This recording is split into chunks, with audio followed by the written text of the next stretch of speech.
So imagine this. You're holding what looks like a flagship Samsung phone. It's got the same premium black finish as the Ultra, a cleaner, slimmer body, new wireless tricks, and even the latest One UI 8 software.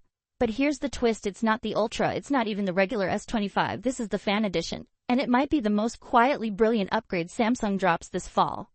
Welcome back, viewers. James here. Don't forget to like this video, share it around, and subscribe to the channel for more fresh tech updates just like this.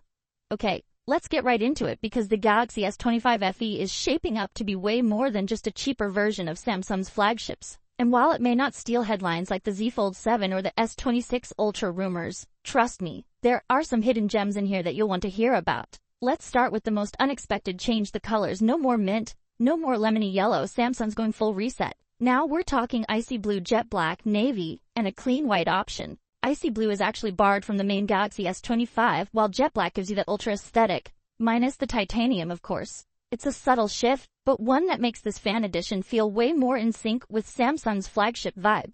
And if you're wondering about that soft yellow from last year, yeah, it's probably not coming back.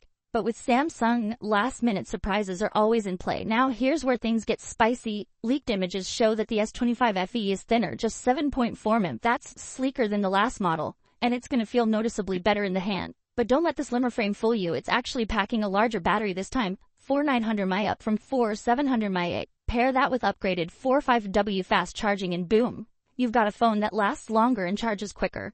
And while we're on the topic of what's new, get this, the front camera finally gets some love. It's being bumped to 12MP, matching the standard Galaxy S25 and offering better selfies, video calls, and sharper social content. That alone could be reason enough to upgrade if you're still hanging on to an older FE.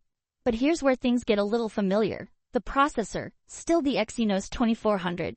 That's the same chip from the S24 FE, and look, it's not a bad chip, but if you were hoping for a serious speed jump, this won't blow your socks off. That said, with Samsung optimizing One UI 8 around the silicon, the real upgrade might come from the software, not the specs.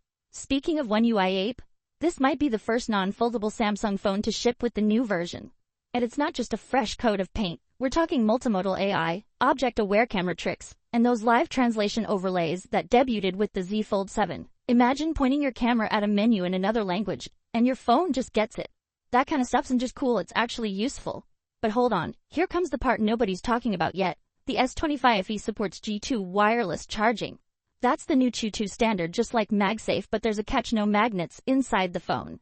So if you want to use a magnetic wallet or stick it to a charger stand, you'll need to slap on a magnetic case. Not ideal, but hey, at least the phone itself is future-proofed. Now let's talk memory and storage. You've got two choices, 128GB or 256GB, both with 8GB of RAM. No 12GB RAM monster. That's Samsung drawing a line in the sand. This is not trying to be a flagship clone. It's an FE, purposefully trimmed. But when you factor in price, it still makes a lot of sense. The FE is expected to stay around $750 just like its predecessor. It's not trying to compete with the S25 Ultra or the Pixel 10 Pro.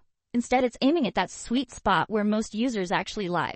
And about the cameras on the back, no big changes here. You're still getting a 50MP main shooter, AMP telephoto, and 12MP ultra-wide. It's the same setup as before, but still more than capable. Samsung's image processing does a lot of heavy lifting here, so unless you're zooming into Jupiter, this trio gets the job done. The screen, still 6.7 inches.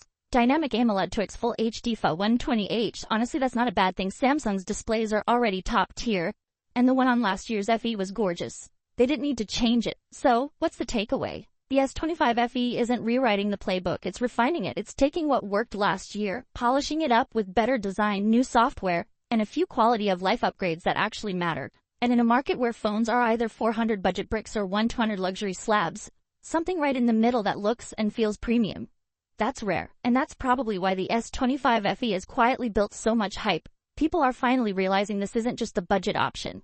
It's the smart one. It's the I don't need everything but I want the good stuff phone. The launch expected this September or October, right around when all the major fall tech drops happen. So yeah, it's gonna be crowded. But with the mix of One UI 8, new colors, camera tweaks, and that fresh slim design, the S25 FE could seriously surprise some people. So what do you think? Would you pick this over the Pixel 9a or spend a little more for the S25?